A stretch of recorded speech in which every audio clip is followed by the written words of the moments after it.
Let me present you with two questions, both equally you are unlikely to know. First, what is out there in space? Is it possible that life has sprung on the surface of another world or down in the depths of the ocean, which, if we choose that route, nuke it immediately?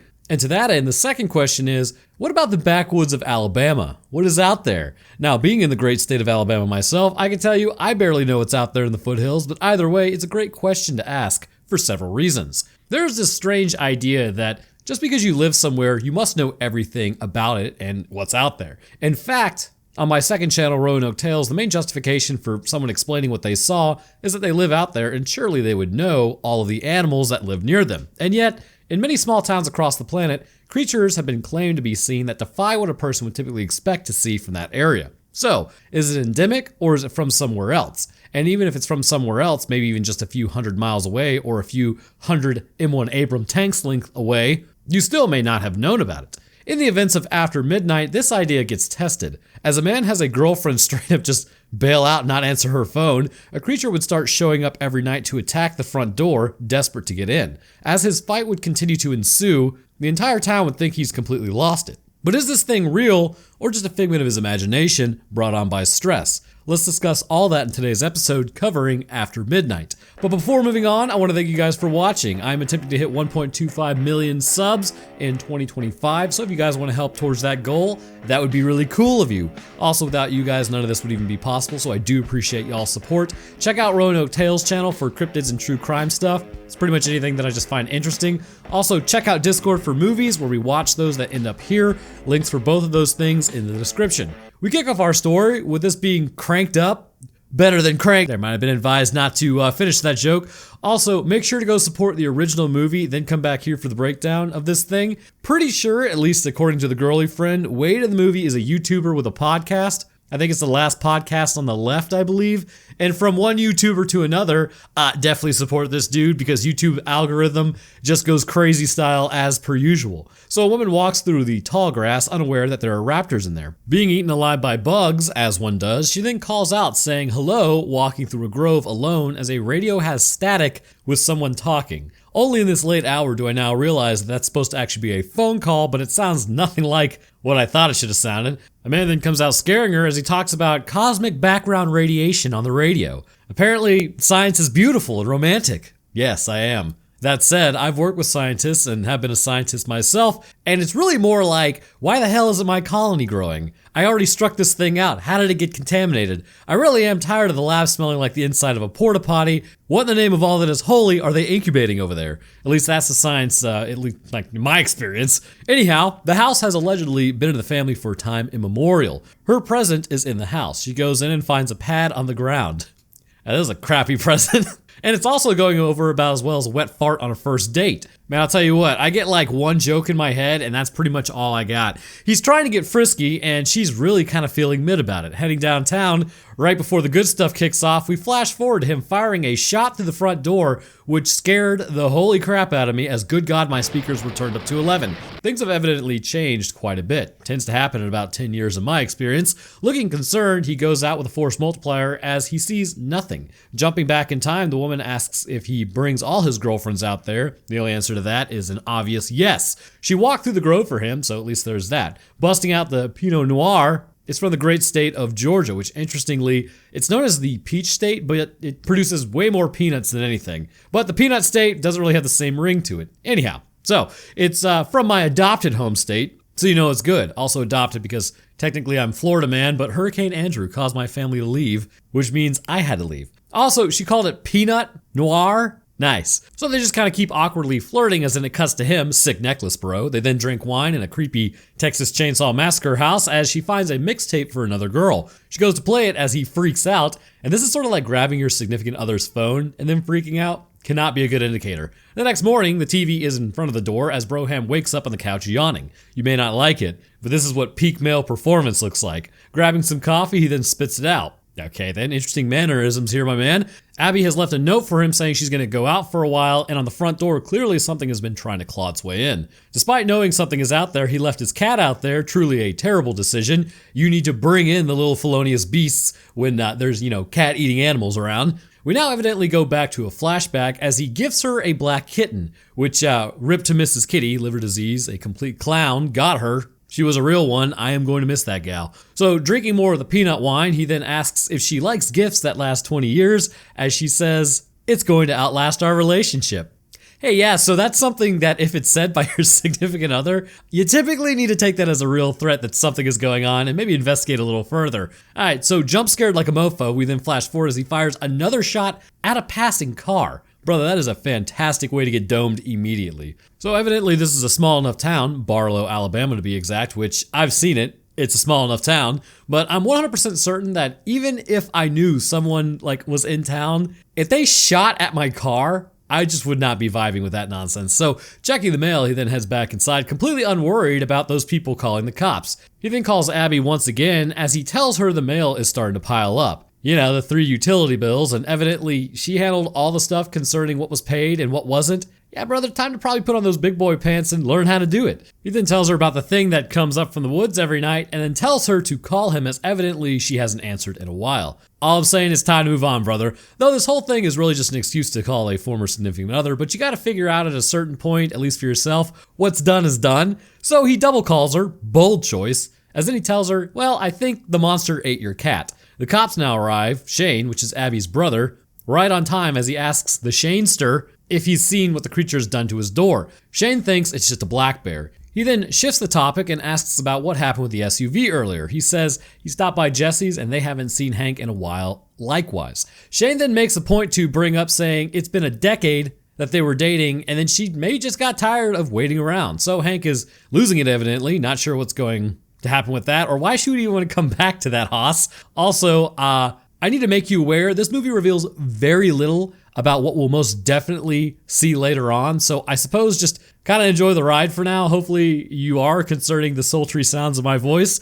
So sitting at the table, he looks through the mail and then heads out in the truck. Headcanon says it's a first-gen Tacoma, but I know it's very unlikely. Heading into town, he then sits down with the podcast man. The last one on the left, some would claim, as they talk about evil spirits. Reminding me of my buddy from college, podcast man then gets talked into drinking the swill out of the bar mats. Let me tell you something. That man had an iron stomach right up until he lost it all over the bar. And if he actually watches this, he knows who I'm talking about. Kind of wild to think he has a wife now and has calmed down considerably. Nobody saw that coming. So being that it's Barlow, Alabama, a storm then rolls in right on time in the afternoon. Basically, you can think of this area of the planet as Satan's taint from about April to October, as the atmosphere is hugely unstable. Hank then drinks his beer, then closes up shop for the night, but not before torturing himself by looking through old pictures. Drinking and looking at pictures of your recently broken up with girlfriend who won't answer your calls.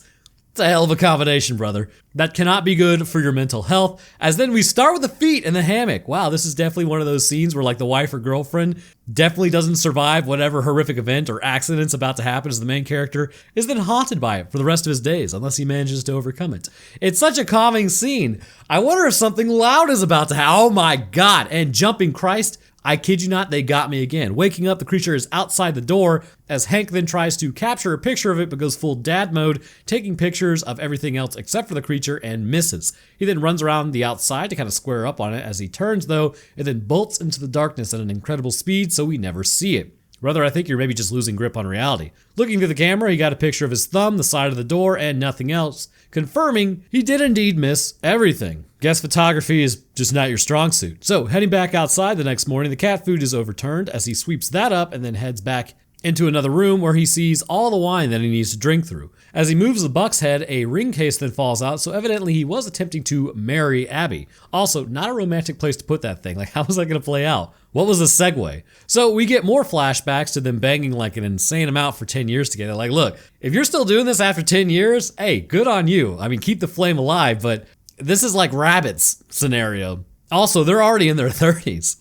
So putting the buckhead back up, it's now nighttime once more. Passing out with his back near the door, we get another dream sequence. Man, it really makes you wonder if they were in love or not. Hopefully something really loud doesn't happen to wake you up from this. So bracing for the inevitable explosion of noise, what's this? Restraint? He wakes up and then drinks as a low growling can be heard. 2 fingers emerge through the door as then he fires another shot at the creature. The next day, a bunch of blood is seen outside of the door as the friend talks about how maybe a cat could have done this. Wade suggests that from a Dr. Mambo all the way up to a Siberian tiger, they all act the same. Very true. I'm pretty sure my other Maine Coon cat, Professor Furface, if she were any larger, she would probably take a shot at being top cat However, me being human, I'm still around 20 times her size and weight. Therefore, I am top cat. So Hank then tells him about Abby's cat going missing, as Wade suggests maybe it fell into a radioactive barrel or something, and now the cat wants to come home and it's just a giant. Hank says it isn't a cat, as he asks if he brought his rifle with him. Armed with only an axe, they then walk through the tall grass, talking about the predators actually being aliens. So finally, there is at least some physiological science we can talk about. To be honest with you, it's Valentine's Day weekend, so keeping with the theme of I usually cover stuff associated with the actual holiday, that's why I wanted to cover this movie, but there are some things going on. So clearly the blood being on the porch, it's not a figment of his imagination. That shell had to hit something solid, or at least the pellets did, that is also currently engaged in a biochemical reaction to stay alive. Looking at its blood, we see it is red, indicating that it is in fact iron-based, so this would likely indicate that the hemoglobin could be quite similar to many of the animals on this planet, which would mean it requires O2 in order to breathe. When we really see what's going on, we can get a little more in-depth, but for now, just know it has to breathe air, and it bleeds, which means you can kill it. So let's continue. So continuing their talk, Hank then tells Wade he watches a lot of TV, possibly even too much, as Hank says they really don't have to worry about anything jumping out at them, as he has talked enough to clear the entire woods. Finding no blood trail or really anything as far as clues to, kind of follow up on, Hank then tells Wade that Abby has left. They talk about how she may have gone to Miami, maybe to see an old boyfriend. So Wade and Hank then hug it out, as they both decide now would be a good time to go get drunk. Wade is a real one. That night, Hank then starts setting traps as we see more flashbacks of his girlfriend. As then he plays cards with himself, the chain to the door is just laying there menacingly. We all know it's about to happen. As then, it gets triggered and pulled through the door. Taking the bear trap over to the cop's house, or at least what's left of it, he shows them it is broken. Cop of the year then brings him in to eat and have some coffee. Hank asks him to do a little digging, at least do something, as then Shane says it's human nature to believe something is out there, but nothing is. He tells him to eat as Hank then goes home, calling Abby once more. Loading up the wine bottles, he does some target practice since, she ain't coming back to have wine with them, so you might as well shoot it. Flashing back over to a party where they drink the peanut wine as the woman there, Jess, is pregnant. They cheers with her drinking some water as she asks Hank and Abby, oh, when are you guys having kids? As clearly, Abby ain't too jazzed about Hank's answer. It's always interesting to me how that's a standard question that is super invasive, because the implication as to why they haven't had them yet or been together or married, it's pretty bad. I personally never ask people when they're doing any of these things because there might actually be a reason beyond their control, and rubbing that in their face is not the ideal thing to do. So walking away from the lake, he then keeps one wine bottle in particular as then he heads to the bar to get drunk once more. Brother, you know what? People watch, this is just some advice from Papa Roanoke. You gotta actually process what you're feeling, and being shit-can drunk the whole time is not gonna fix anything. Your brain quite literally gets stunted in processing tough emotions if you turn to drinking,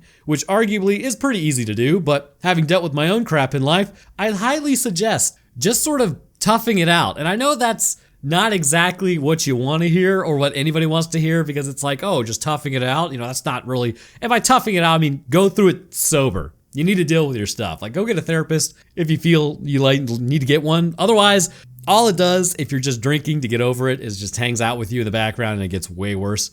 Or better yet, you know what? Hey, we're all human. Give yourself a week to wallow and drink. But on the 8th day, you got to pick yourself up and start addressing the problem. That way, you can kind of do both and then move on. Anyways, not listening to Papa Roanoke, he continues drinking, as then the bartender asks if he's good. Well, his liver isn't. So her ride then shows up as he left alone in the bar, as he drinks alone his last 2 shots. Man, what a vibe. Returning home, wait, how did you get home? Ah, yes, I forgot. This is the town where you can fire at cars and drink and drive because you're friends with a cop. Now, disclaimer, that is not how Barlow, Alabama actually is. That would be Humansville, Missouri. Looking up, he finds his door has been busted open. Whatever was trying to get in finally succeeded. Entering the house, he locks and loads Brides of Christ as he starts clearing rooms completely blitzed. Definitely at the height of your game there, brother. So, hearing something upstairs, it roars as then he runs out to give chase. As it moves past his car, it shakes the whole vehicle. Not sure I would be trying to chase that thing any further than that, but he does. So chasing it into the woods, horrible idea, my man. He evidently has caught up with it somehow, possibly using his natural hunting abilities, which I forgot to tell you, he's a hunter. So spotting it, he then fires a shot. No way he hits that thing, as he can't see anything, but he hears Darby yowling as, well, I'll be damned. The creature is out there, and it is a real thing as it's illuminated by the blast. And it just bit Dr. Mambo in half. No! Okay, so here we see this is actually a real tangible threat and it's eating cats. Full caveman mode engaged, if I'm being completely real with you. So now that we have seen it for like half a second, we could talk about a little bit more concerning the blood of this creature, because we know it didn't just like, or at least he didn't just blast a coyote in half or something through the door. So spotting the creature for a moment, it appears to have pale skin color. It's clearly, at minimum, a carnivore or potentially an omnivore, depending on what else it eats. Given that its blood is red, again, it's iron-based and has hemoglobin much like the animals of Earth, meaning that it captures oxygen to transport around the body, which would also likely indicate that it has a closed circulatory system. It is not much larger than a man, and due to this, its original planet would likely have been a relatively standard oxygen content amount, especially if it's compatible with Earth, not too much oxygen that it becomes poisonous to it, but not so little oxygen that it can't really even move. Its gravity, given what we will see, with it potentially being partially bipedal or maybe even fully bipedal later, means that it is not overly oppressive concerning the G-forces. Its front two arms, while being used for locomotion, possibly, could also clearly be used for grasping. This means actually it is somewhat like the cats here on Earth or primates who use their arms for grasping prey or grasping pretty much anything, as well as movement. Later on, we will see a much more clear picture of this creature, but again, it is sparingly shown, just as a heads up. So now you have to kill this thing on sight. Returning home, you really are dealing with something stalking your home and only your home. This is an interesting issue. Granted, Hank is way out there, but this doesn't really help to explain why it has chosen only his place to stalk. This could be for like a few reasons. If this thing had just crashed here, then this would mean that for some reason it's just really interested in this area and is territorial, potentially establishing this territory that Hank's house is in. It also knows that he is there, which is why it's attempting to break in night after night. However, it only happens at night, which would be strange, as it seems to indicate that this creature is possibly a nocturnal predator choosing to sleep during the day. I guess it's not really that strange, but this may also indicate there are two possibilities where it is originally from. It could be that there is a day and night cycle on its original world, which would be much like how it exists on Earth. This isn't really that unique to any one world, as rotations of planets are fairly common. The other option is that it could be a planet that is tidally locked to its home star, and if that's the case, it may have its senses fine-tuned to dealing with specifically the dark. The light of the day may be too intense for it to come out and hunt, so no matter what, it has to retreat and find darkness during the day. Although given the fact that it has eyes at all that do not appear overly large, I would have to surmise then that its home world would have a day and night cycle given the formation of the eyes in the first place. We see, evolutionarily speaking, animals in caves, for instance, in the complete darkness or down in the depths of the ocean, they typically lose their eyes. But that's not to say that all of them in the ocean have lost their eyes. But speaking of, did you see that wretched abomination they captured footage of swimming up from the depths? Like, look, it was a tenuous truce where the anglerfish knew to stay out of the brighter blue waters. If they're going to be coming up here, then I think it's time to detonate several nukes in the deep sea. They're encroaching. They aren't allowed up here. Ridiculous looking creature also. Greg, pull up a video of that thing swimming. It's literally upside down. God, I hate these things. I guess if they can really stand the pressure changes over time, more could be coming up. So something has to be done about this. I'm not even joking. So closing up the door, he then goes to move the couch back in front of it once more. Also, you need to figure out why that thing is just trying to bro out with you and only you. Could be worth the investment, I suppose. So sitting on the couch, it's broken, continuing to sob. He then goes upstairs to actually sleep, as in his bed, he dreams more about Abby. And I'm not sure I'd be going to sleep with that thing still out there, but they look at grapes and then he makes out with her in the vineyard, as then, for some reason, he takes off running. Anyways, the next morning, well. Look at what the carnivorous alien dragged in. Abby has returned, finding the place in an absolute wreck. Walking around, Hank is upstairs hungover like a mother as he walks downstairs and finds her cleaning the kitchen. No shot, man. Pretty sure I'd be like, oh hey, you're back, and I take it you're leaving shortly. A month of no contact? That is not a healthy or normal behavior. Taking the record off the player, she then calls out to him as he goes and starts digging a hole. He's pretty pissed at her, understandable, as then she's like, oh, well, it's my birthday tomorrow. Yeah, let me tell you, that matters big time given current events. She then says that they need to get the house in order as people are coming over. Yeah, no shot. He then tells her about the monster and she just kind of like walks off. She tells him, well, you're a hunter. You should kill it then since, you know how to hunt. He's being real kosher about her disappearing for several weeks. That night, he then opens up the door and sits with Abby, waiting for the creature to come back. Awkwardly discussing everything, she then asks about what time does this thing typically show up. He says, well, it showed up every night since you left, but he's not entirely convinced that it isn't her, like a werewolf scenario or something. Hank finally asks her where she went, as she says she went down to Miami. Yeah, brother. I gotta tell you, man, instant, it's been real, it's been fun, but it has been real fun. I will see you later sort of scenario. Of course, that should have been the case upon her return anyways, but hey, everyone has a different threshold for absolute nonsense. She then says she went to a reunion, which she told him about, and she was upset that he didn't go with her because he didn't want to drive, which is kind of a cop-out. I mean, the drive from Barlow, Alabama to Miami is like maybe 400 miles. That's not really that big of a deal. She claims she didn't see the ex-boyfriend, then in the next breath says that he was there at the reunion with his wife and kids, so you did technically see him. It's just that wasn't the purpose of the trip. Hank then says, well, that explains about 9 hours, but not 4 weeks. At this point, it's just a giant coming to Jesus meeting about not traveling with her and her needing art and culture. You kidding me? Barlow, Alabama has a ton of culture, but it's not a big enough town for her, evidently. You kidding me? You're telling me Barlow, Alabama isn't big enough? Alright, well maybe. She wants more in life and tamales, as evidently she's been traveling for 4 weeks and forgot to pick up a phone to call because she was concerned he would convince her to come home. Yeah, Abby, that's called your conscience and concern for your partner. So now that the fun has been had and she's had a great time, she remembers, oh, he's another person, and then asks, well, how have you been? He then tells her, well, it's been difficult. I've been trying to run a business without a partner, so yeah, that's been tough. Yeah, Abby sucks, bro. How very selfish of a supposed partner. Kick rocks with no socks. So telling Hank she had no intention of staying in Barlow, she then spins it as Hank's fault that she ended up liking him. Hey man, I don't know if you can actually see her through all these red flags, but you might want to bail. So then she says she was upset because she's afraid he's gonna go after someone else. Hey man, I don't know if you can see her through all these red flags. It's time to bail. So Abby, I don't know. Anyway, so Abby continues asking, what are they waiting for? And this was like one long tracking shot, but my God, does it highlight how immature and self-absorbed she is? Mental breakdown aside, the creature hasn't shown up yet. Really wish it would have. So I'm calling it. She's the creature. 10 years ago, they were in this room and she starts talking about that. Then they found Julie's mixtape, classic. So drinking the last of his beer, he then closes the doors as I guess it's not showing up tonight, as we get a flashback to them finding said mixtape from 10 years prior. They talk about the mixtape for a while,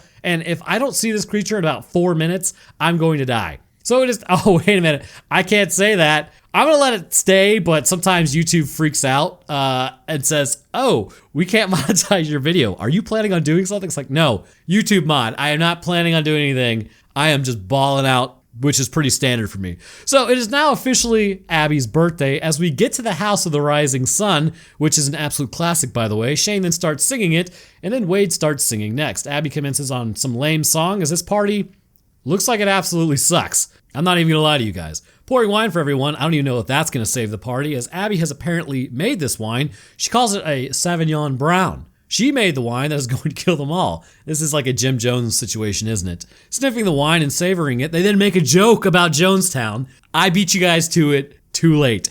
Drinking some of their wine, the cop then asks if the monster is stopping by that night and how he's not just not going to talk about it because nobody wants to. Wade says it was a panther, as then they start talking about UFOs. Shane continues on saying, as a police officer, it's his job to use logic and deduce what is happening. I think that's a detective. I mean, I guess some police, I don't know.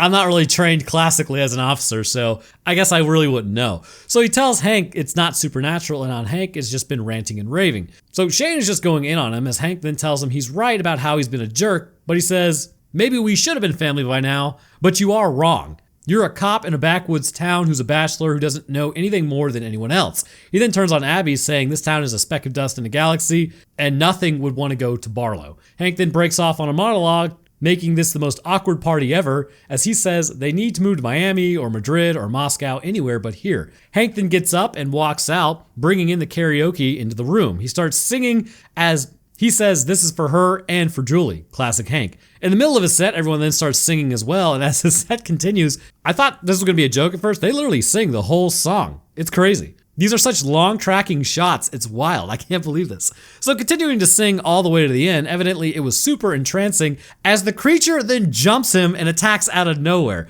This thing has amazing comedic timing. Realizing this is a real thing, everyone starts absolutely losing it, screaming, as then it jumps onto the table, growling at everyone as we finally get to see this thing. And this may require a still shot in a couple different areas to properly get to see everything and note everything. So, starting with the feet, big respect for Greg, as collectively, I think maybe we've seen this thing about 1 minute the entire time in the entirety of this movie. Less is more, right? The creature appears to have digital grade structuring of the legs. It is unknown how many toes it has, as it's only seen for a few seconds, but if it works anything like its fingers, it should be about 4 to 5 fingers. But the legs are structured a lot like ours, apart from it walking on the balls of its feet. The abdominal region, when it gets got later, is sucked in as the creature appears to have very little body fat. Its torso has a sternum breastplate like we have, but it protrudes much further than we do. Or at least we have. As we move to the shoulders, we can see what is only described as plumage. Now, this is interesting as the rest of the body lacks these growths, so this could be for protection from other predators, or it could be to protect from its own son, considering it might be bearing down on its shoulders, or it could be a mating thing. But this may be why it hunts at night, as the luminosity from its own sun could be damaging, leading to behaviors like hiding during the day and only hunting at night. As we move down to the arms, they are fairly skinny and the hands are quite elongated. This would continue to suggest that it does not come from a high gravity world, because elongated bones and skinny arms are not going to be very useful. However, it's clear the hands may only be partially used for locomotion, but mostly used for grasping, as the fingers are not too dissimilar from humanities or other primates. On the fingers exist large claws. Around the backside of this creature, it is mostly covered by this plumage, but a large tail exists.